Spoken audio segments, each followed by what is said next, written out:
एक समय की बात है जब महाभारत का महान युद्ध कुरुक्षेत्र के मैदान में अपनी चरम सीमा पर था।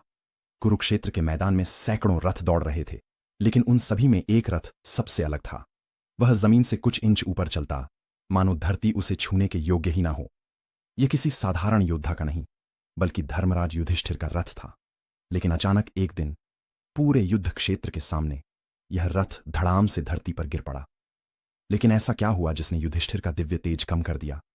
जब कुरुक्षेत्र के युद्ध में गुरु द्रोणाचार्य अजेय साबित हो रहे थे, उन्हें रोकने का कोई उपाय नहीं दिख रहा था। तभी श्रीकृष्ण ने एक योजना बनाई। यदि द्रोण को विश्वास हो जाए कि उनका पुत्र अश्वत्थामा मारा गया है, तो वे शस्त्र त्याग देंगे। लेकिन सवाल था, यह झूठ बोलेगा कौन? युधिष्ठिर का नाम ही सत्य और धर्म का पर्याय था। उन्होंने कभी झूठ नहीं बोला था, इसलिए उनकी कही हर बात पत्थर की लकीर मानी जाती थी। श्रीकृष्ण ने उनकी ओर देखा और कहा, धर्मराज, यह कठिन है, लेकिन धर्म की रक्षा के लिए तुम्हें यह करना होगा। युधिष्ठिर का हृदय विचलित हो उठा। क्या मैं अपने सिद्धांतों से समझौता कर सकता हूं? क्या पांडवों की जीत के लिए सत्य से हटना सही होगा? आखिरकार उन्होंने गहरी सांस ली और ऊंची आवाज में बोले, अश्वत्थामा मारा गया।